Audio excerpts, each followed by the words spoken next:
अथ फिक्शन कथा में आपका स्वागत है। आज सुनिए एंग्लो इंडियन कहानी मोती गज द म्यूटनियर। यह कहानी लिखी गई है रडयार्ड किपलिंग द्वारा और हिंदी में इसे रूपांतरित किया गया है अनुरोध यादव द्वारा।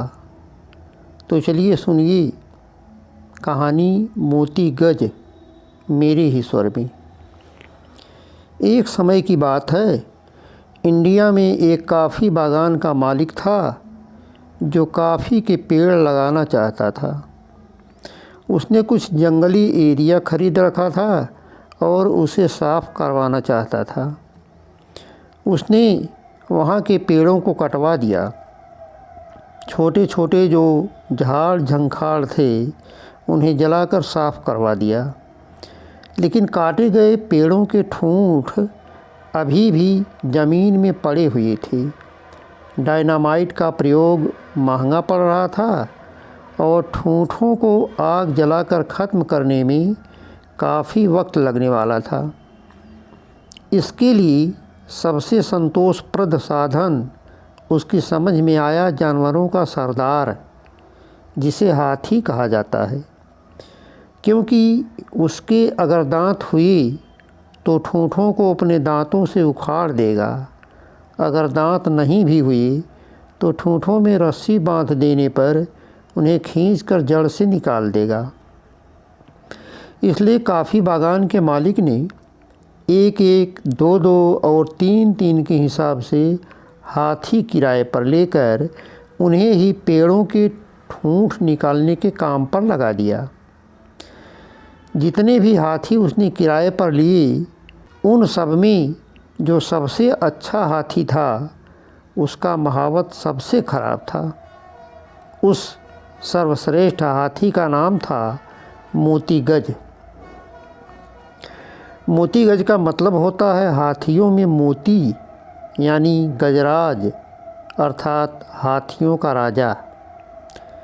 मोती गज एक ऐसा हाथी था कि अगर वहाँ देसी रियासतों का ज़माना रहा होता तो हर एक राजा उसे अपने पास रखना चाहता और वह अपने महावत दीसा के पास रह नहीं पाता, क्योंकि कोई ना कोई राजा उसे ज़बरदस्ती हथिया लिया होता।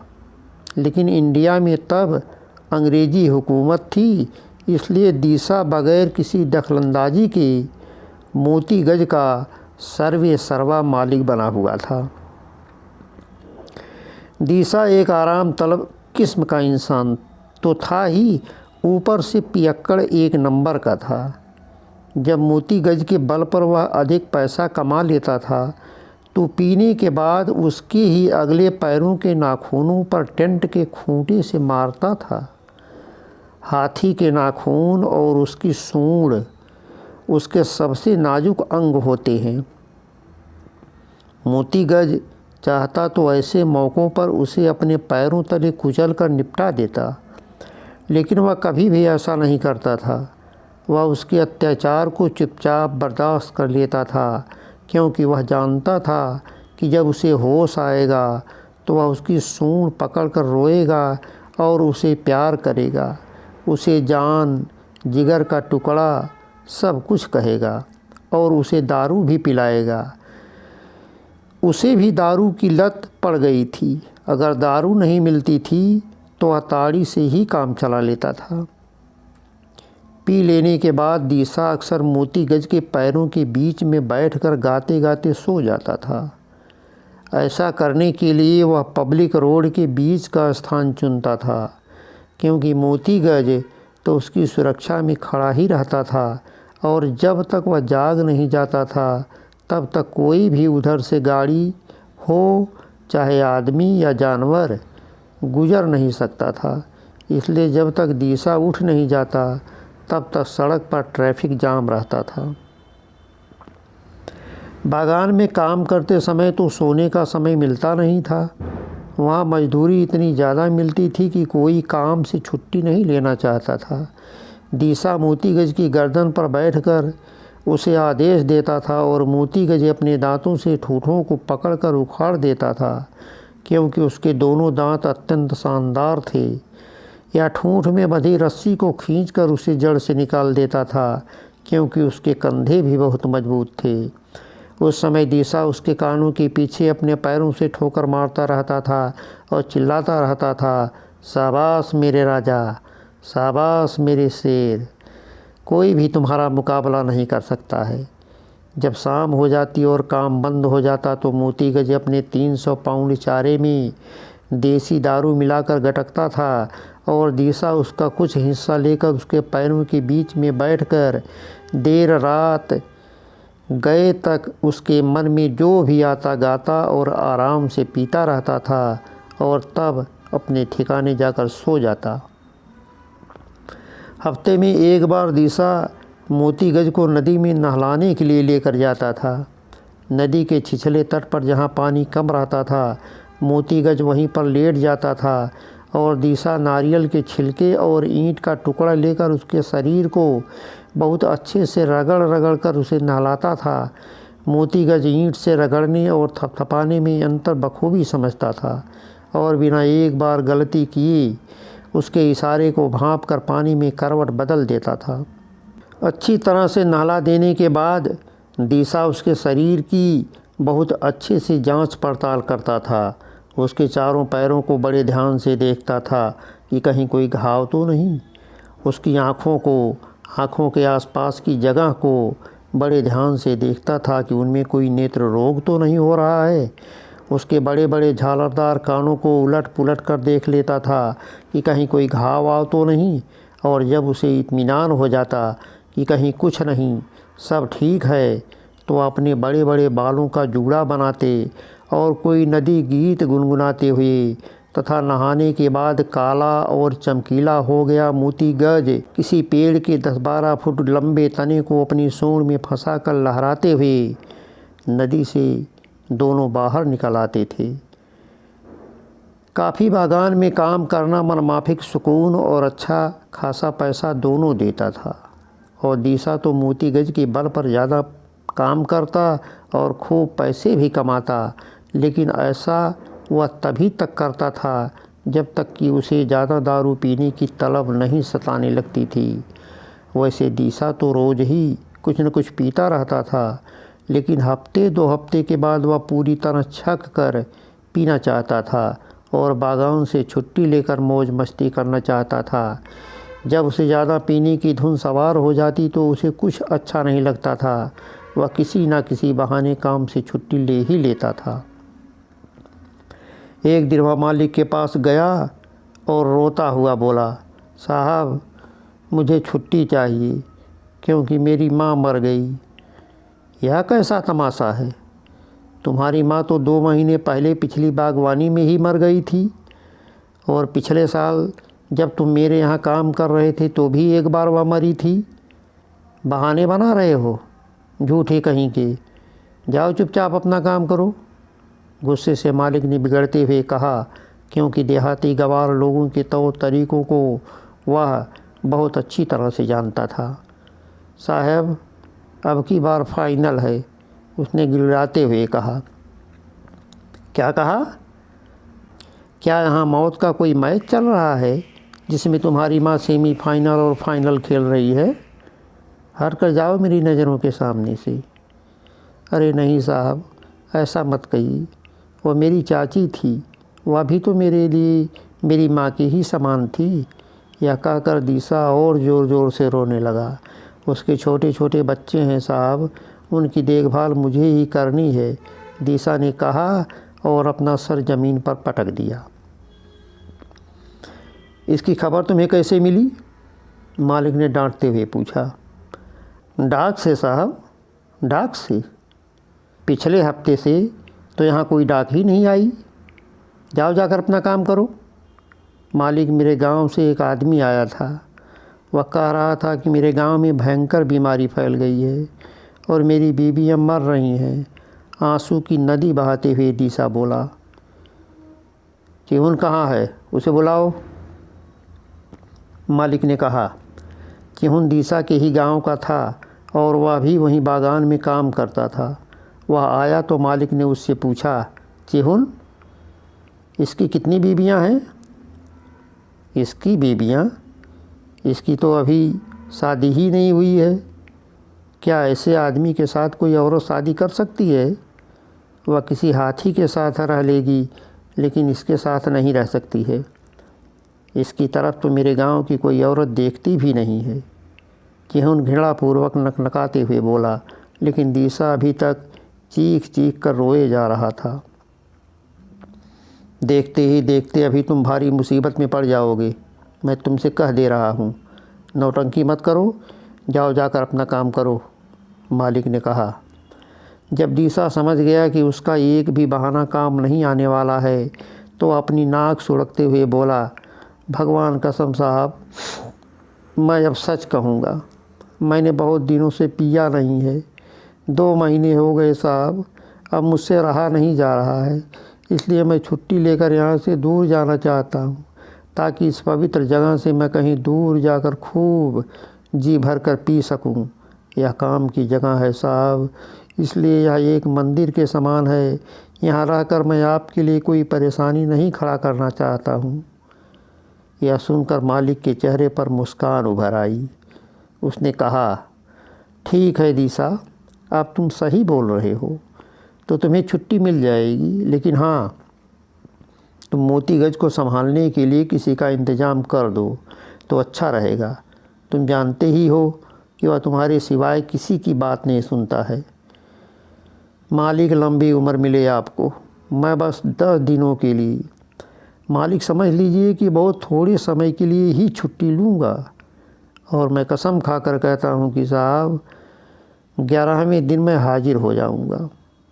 साहब आप तो दया के भंडार हैं। तो मालिक, क्या अब मैं मोती गज को बुलाऊं? मालिक ने इजाज़त दे दी और दिशा तेज़ आवाज़ में मोती गज को पुकारा। वह कहीं घने पेड़ों की छांव में काम पर चलने के लिए दिशा का इंतज़ार करता हुआ धूल से नहा रहा था। उसकी आवाज़ सुनकर वह पेड़ों के झुरमुटों से झूमता हुआ बाहर निकला। मेरी ज़िंदगी के चिराग, मेरे जैसे बेवड़े के पालनहार, शक्ति के पहाड़, मुझे अपना कान दो। मोती गज अपना एक कान उसकी तरफ किया और अपनी सूंड ऊपर उठाकर उसे सलाम किया। दिशा उसके कान के पास अपना मुँह करके बोला, मैं छुट्टी लेकर जा रहा हूँ। इतना सुनते ही मोती गज की आंखों में चमक आ गई। उसे भी अपने मालिक की ही तरह सैर सपाटा अच्छा लगता था। उसने सोचा कि जब उसका मालिक नहीं रहेगा तो वह खूब मस्तियाँ करता फिरेगा, सारे नियम कायदों की जमकर धज्जियाँ उड़ाएगा। तब फिर दिशा बोला, यह सुनकर खुश हो गए? बदमाश कहीं के, तुम्हें यहीं रहना है और काम करना है। इतना सुनते ही मोती गज की आंखों की चमक एकाएक गायब हो गई, क्योंकि उसे ठूँठ उखाड़ने से चिढ़ थी। किसी किसी ठूँठ को उखाड़ने में उसके दांत दर्द करने लगते थे। मेरे सुखदाता, मैं 10 दिनों के लिए जा रहा हूँ और 11वें दिन आ जाऊँगा। हे सुहावन मनभावन, मेरे सामने वाला अपना अगला पैर मेरे नज़दीक लाओ, ताकि उसके नाखूनों पर मैं यह बात अंकित कर सकूं और तुम भूल ना सको। इसके बाद दिशा टेंट का एक खूंटा लिया और उसके नुकीले छोर से मोती गज के अगले पैर के नाखूनों पर बारी बारी से 10 बार ज़ोर ज़ोर से चोट की। उस दौरान मोती गज दर्द से छटपटाते हुए एक पैर से दूसरे पैर पर कूदता रहा। 10 दिन तुम चुपचाप काम करते रहना। यह चिहुन जो भी काम करने को तुमसे कहेगा उसे करना। अब ज़रा चिहुन को उठाकर अपनी गर्दन पर बिठाओ, ताकि मुझे पता चले कि तुम इसके साथ काम करने के लिए तैयार हो। मोती गज ने अपनी सूंड का छोर जरा सा मोड़ा कि चिहुन उस पर अपना पैर रखे। तब उसने उसे उठाकर अपनी गर्दन पर बिठा लिया। इसके बाद दिशा ने अपना भारी अंकुश चिहुन को पकड़ा दिया। अंकुश लेकर चिहुन मोती गज के माथे पर प्यार से कई बार मुक्का मारा, जैसे खड़ंजा बिछाने वाला कोई कारीगर ईंट को परखने के लिए उसे ठोंक कर देखता है। जब दिशा वहाँ से चलने लगा तो मोती गज जोर से चिंघाड़ा, सब्र करो मेरे राजा, जंगल के सम्राट, सिर्फ 10 दिनों की बात है। 10 दिनों तक चिहुन का कहना मानते रहना, यही तुम्हारा महावत रहेगा। चलो अब मैं जा रहा हूँ, मुझे खुशी खुशी विदा करो मेरे जिगर के टुकड़े। तुम हाथियों के सम्राट हो, हाथियों के श्रृंगार हो। अपनी सेहत का बराबर ख्याल रखना। और हाँ, बार बार मैं यह हिदायत दे रहा हूँ कि शराफत से रहना, कोई बदमाशी ना करना और अच्छे से काम करना। चलो अलविदा कहो। इसके बाद जैसे कोई छोटे बच्चे को अपनी गोद में उठाकर हलराता दुलराता है, ठीक वैसे ही मोतीगज ने दिशा को अपनी सूंड से पकड़कर 2 बार हवा में झुला दिया। उसे विदा करने का यही उसका नायाब तरीका था। तब दिशा बागान मालिक के पास गया और बोला, अब मालिक, वह आपका काम करता रहेगा, इसलिए मुझे जाने की इजाज़त दी जाए। मालिक ने चुपचाप हाँ में केवल सिर हिला दिया और दिशा जंगल के रास्ते को पकड़ा और अपने गांव चला गया। इसके बाद मोतीगज ठूंठों को उखाड़ने के अपने काम पर लग गया। चिहुन मोतीगज के साथ बहुत अच्छे से पेश आता था, उसके साथ बहुत सज्जनतापूर्ण व्यवहार करता था, लेकिन फिर भी वह प्रसन्न नहीं रहता था। उसे दिशा की याद आती रहती थी और वह हमेशा खोया खोया सा रहता था। चिहुन उसे बड़े बड़े लड्डू खिलाता था, प्यार से उसकी गर्दन को सहलाता था। शाम को काम से वापस आने पर चिहुन का बच्चा उसके साथ अपनी तोतली भाषा में बात करता था। चिहुन की बीवी भी उसे प्यार करती थी, प्यार से खिलाती थी और चुमकार करके उसे बुलाती थी। मगर मोतीगज को घरेलू जज्बातों की तनिक भी समझ नहीं थी। उसे पारिवारिक संबंधों की कोमल भावनाओं का भी कुछ पता नहीं था। वह तो चुपचाप शांत रहकर दिशा के आने का दिन गिन रहा था कि उसकी दुनिया का चिराग कब वापस आएगा और उसके पीने पिलाने, बुरी तरह से पीटे जाने और बेढंग तरीके से प्यार दुलार के दिन कब शुरू होंगे फिर से। मगर वह अच्छी तरह से काम करता रहा। बागान मालिक भी उसके व्यवहार से आश्चर्यचकित था और सोचता था कि चलो सब कुछ ठीक चल रहा है, यह बहुत अच्छा है। दिशा वहाँ जाकर मौज मस्ती में लग गया। घूमते घामते अपनी जात की एक शादी में वह शरीक हुआ और फिर तो मज़ा ही मज़ा। दिन भर वह शराब के जाम पर जाम चढ़ाता रहता। इस तरह खाते पीते नाचते गाते 10 दिन का समय कब निकल गया उसे पता ही नहीं चला। 10 दिन बीता और 11वां दिन शुरू हो गया, मगर दिशा नहीं आया। सुबह सुबह रोज़ की तरह मोतीगज की रस्सियाँ खोल दी गईं। रस्सियाँ खुलते ही उसने अपना सिर घुमाकर इधर उधर देखा और फिर एक ओर चल पड़ा, जैसे यहाँ की बजाय आज उसे कहीं दूसरी जगह काम पर जाना हो। ही हो, वापस चले आओ, कहाँ जा रहे हो? मैं कहता हूँ वापस आकर मुझे अपने ऊपर बिठाओ। नहीं लौटोगे? हे कमीनों के सरदार, किधर चल दिए? वापस चले आओ, नहीं तो मुझे जानते नहीं हो, अभी सारी हेकड़ी निकाल दूँगा। तुम्हारे आगे वाले दोनों पैरों के नाखूनों को मार मार कर मैं वो हाल करूँगा कि तुम किसी काम के नहीं रहोगे।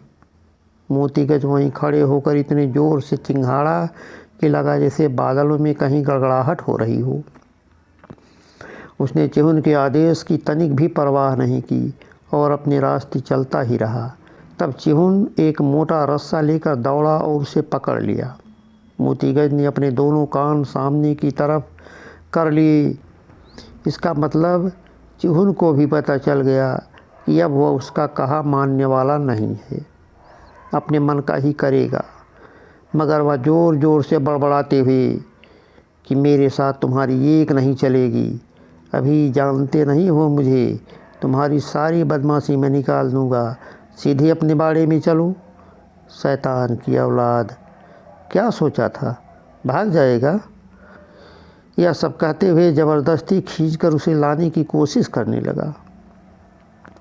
मोतीगज फिर अपने कानों को आगे की ओर किया और ज़ोर से फिर चिंघाड़ा, जैसे आसमान में बादल गड़गड़ा रहे हों। वह काम की जगह तो चला गया, मगर वहाँ शरारत करता रहा। अपनी सूंड से एक पेड़ की मजबूत और बड़ी शाखा को खींचकर नीचे गिरा दिया। काम कर रहे दूसरे हाथियों के शरीर को रगड़कर उनको परेशान करता रहा और दोपहर में हाथियों के आराम करने के अधिकारों के बारे में उनसे बातें करते और इधर उधर मटरगश्ती करते हुए घूमता रहा। चेहुन ने चिढ़कर बागान मालिक को खबर कर दी तो वह कुत्तों को मारने का एक कोड़ा लेकर बाहर निकला और गुस्से से दूर ही खड़े होकर कोड़ा फटकारने लगा। यह देखकर मोतीगज उसे दौड़ा लिया तो वह फिर भागकर अपने बंगले के बरामदे में जाकर खड़ा हो गया। उसे डराकर मोतीगज को बड़ा मज़ा आया। वो हाथियों की तरह इतना ज़ोर ज़ोर से हंसा कि उसका पूरा शरीर हिलने लगा। बागान मालिक ने गुस्से से कहा, हम अब तुम्हारी पिटाई करवा कर रहेंगे, तुम्हें ठीक करके ही रहेंगे। तुम्हारी इतनी बुरी तरह से पिटाई करवाएंगे जैसी आज तक किसी हाथी की नहीं हुई है। मोतीगज की ही तरह बलशाली दो और हाथी बागान में काम करते थे, काला नाग और नाजिम। बागान का काम करने के अलावा बिगड़े हाथियों को बस में करने का इनके जिम्मे अतिरिक्त काम था, क्योंकि अगर कोई हाथी बिगड़ जाता है तो उसकी पिटाई करके या अपने तरीके से दूसरी कोई सज़ा दे करके कोई हाथी ही बस में कर सकता है। वह इंसान के बस के बाहर की चीज़ होती है, क्योंकि कोई इंसान भला किसी हाथी को कितना मार सकता है। इसलिए जब बागान मालिक को लगा कि मोतीगज किसी के बस में नहीं आने वाला है तो उसने काला नाग और नाजिम को बुलवाया और अपने नौकर से कहा, उन्हें 12-12 फीट लंबी मोटी जंजीर दे दो और उनसे कहो कि वे जाकर मोतीगज को कम से कम 20-20 जंजीर मारें ताकि वह सारी शरारत भूल जाए।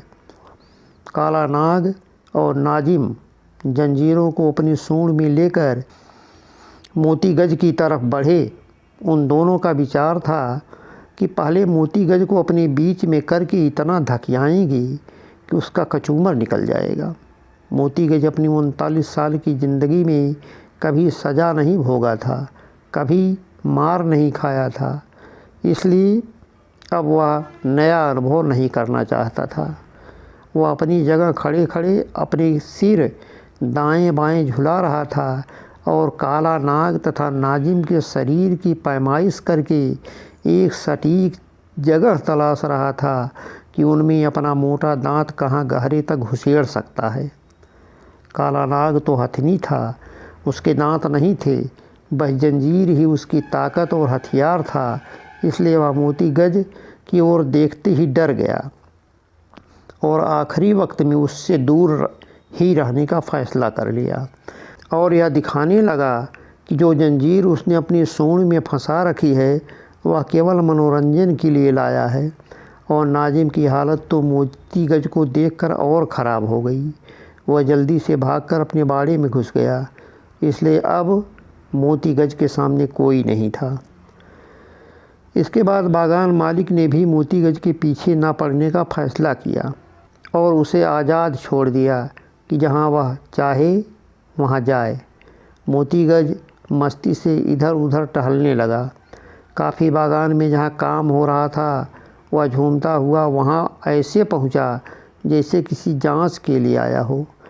जो हाथी किसी काम पर ना हो और रस्सी से बंधा भी ना हो तो उसे संभालना उतना ही मुश्किल होता है जितना कि 81 टन की लूज गन। मोतीगज बागान में जाकर वहाँ काम कर रहे अपने साथियों की पीठ थपथपाने लगा, जैसे उनसे पूछ रहा हो कि कहो क्या हाल है, क्या ठूठ आराम से निकल रहे हैं। उसने उनसे हाथियों के अधिकारों की बात की। वह इधर उधर घूम फिर कर बागान को तहस नहस करता रहा। यह सिलसिला दिन भर चलता रहा। काम बंद होते ही वह खाने के लिए अपने ठिकाने पर वापस आया। अगर तुम काम नहीं करोगे तो खाओगे भी नहीं। तुमसे अच्छे तो जंगली हाथी होते हैं। तुम्हें सिखाने पढ़ाने का फ़ायदा ही क्या, उसका कोई असर ही नहीं है तुम्हारे ऊपर। जहाँ दिन भर थे वहीं चले जाओ और वहीं जाकर खाओ। चेहुन ने चिढ़ते हुए कहा। इतने में मोती गज ने झोपड़ी के सामने खेल रहे चिहुन के बच्चे को अपनी सूंड से पकड़ा और फिर अपनी सूंड का एक बढ़िया सा फंदा बनाकर उसे चिहुन के सिर के 12 फुट ऊपर उठाकर झुलाने लगा, क्योंकि उसे अच्छी तरह से पता था कि उसका बच्चा उसे बहुत प्यारा है, वह उसके लिए दुनिया की सबसे कीमती चीज़ है। चिहुन की तो जान ही निकली जा रही थी। वह मिन्नतें करता हुआ चिल्लाया, हाथियों के सरदार, उसे छोड़ दीजिए। मैं अभी आटे की मोटी मोटी 2-2 फुट व्यास वाली 12 रोटियां बनवाकर और उसे शराब में भिगोकर आपके सामने हाजिर कर दूंगा और उसके साथ 200 पाउंड ताज़ा गन्ना भी ला कर दूंगा। बस मेरे दुधमुहे नादान बच्चे को सही सलामत नीचे ज़मीन पर रख दीजिए, क्योंकि वही मेरी जान है, वही मेरी धड़कन है और वही मेरा जहां है। तब मोती गज उस नन्हे से काले कलूटे बालक को नीचे उतारकर अपने अगले दोनों पैरों के बीच में रख लिया। वह चाहता तो पल भर में चिहुन की पूरी झोपड़ी को तहस नहस कर देता, लेकिन इस वक्त वह अपने भोजन के इंतज़ार में लग गया। जब उसे भोजन मिल गया और खा लिया, तब उसने बच्चे को जाने दिया। अब वह दिशा के बारे में सोचने लगा और थोड़ी देर में उसे नींद आने लगी। जानवरों में सबसे विशाल शरीर रखने वाला हाथी सारे जीवित प्राणियों में सबसे कम नींद लेता है। रात में 4-5 घंटे भी उसके सोने के लिए बहुत होते हैं। आधी रात के पहले 2 घंटे एक करवट लेटे हुए और रात में 1 बजे के बाद 2 घंटे दूसरी करवट लेटकर वह नींद पूरी कर लेता है।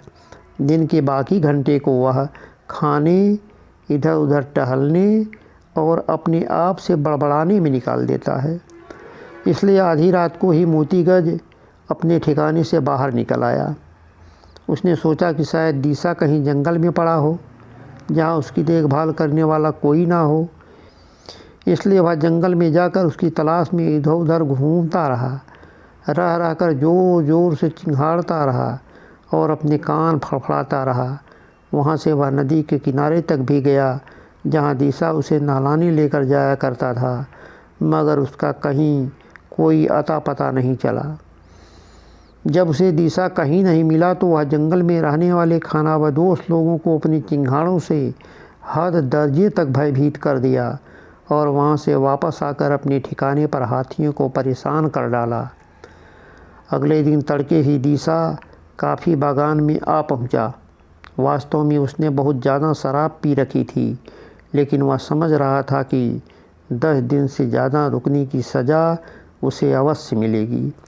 वह परेशानी में पड़ सकता है, क्योंकि ऐसे में मोती गज के तेवरों की उसे बहुत अच्छी जानकारी थी। इसलिए उसने सबसे पहले इधर उधर घूमकर देखा कि बंगले और बागान में कोई ज़्यादा नुकसान तो नहीं हुआ है। जब उसे इत्मीनान हो गया कि कहीं कुछ ज़्यादा नुकसान नहीं हुआ है, तो उसने राहत की सांस ली। फिर उसने हज़ारों बहानों और विनम्रता की हद पार करते हुए सलामी देकर मालिक को अपने आने की सूचना दी। उस वक्त मोती गज अपने ठिकाने पर नाश्ते के लिए गया हुआ था। रात भर इधर उधर की कवायद से उसे जोरों की भूख लगी हुई थी। अपने जंगली जानवर को बुलाओ, मालिक ने रोष के साथ कहा। तो दिशा हाथियों को बुलाने की अपनी रहस्यमयी भाषा में ज़ोर से चिल्लाया, जिसके बारे में कुछ महावतों का कहना है कि वह भाषा चीन से सारी दुनिया में फैली हुई है। मोती गज ज्यों ही दिशा की आवाज़ सुना, वह सब कुछ छोड़ छाड़ कर फ़ौरन वहाँ से चल पड़ा। हाथी घोड़ों की तरह चौकड़ी नहीं भरा करते, लेकिन फिर भी उनकी रफ्तार किसी से कम नहीं। अगर कोई हाथी किसी एक्सप्रेस ट्रेन को पकड़ने की ठान ले तो वह चौकड़ी नहीं भरेगा, लेकिन अपनी सरपट चाल से ट्रेन को पकड़ सकता है। इस प्रकार चिहुन देख भी नहीं पाया और मोती गज अपने ठिकाने से निकलकर दिशा के सामने हाजिर हो गया। वह खुशी से दिशा की बाहों से लिपट गया। दोनों इसके बाद एक दूसरे से लिपटकर इतना रोए कि दोनों की आंखों से आंसू और मुंह से लार निकल निकल कर दोनों को सराबोर कर दी। रो लेने के बाद जब दोनों शांत हुए तो दोनों एक दूसरे को थोड़ी देर तक जांचते परखते रहे कि किसी को कहीं कोई चोट तो नहीं है। इसके बाद दिशा ने कहा, चलो अब हम काम पर चलें। मेरे बेटे, मुझे उठाओ। मोतीगज ने आहिस्ता से उठाकर दिशा को अपनी गर्दन पर बिठा लिया और दोनों बागान में जाकर ठूंठों की तलाश में लग गए। उन दोनों की हरकतों को देखकर बागान मालिक इतना हैरान था कि वह चाह कर भी गुस्सा न कर सका।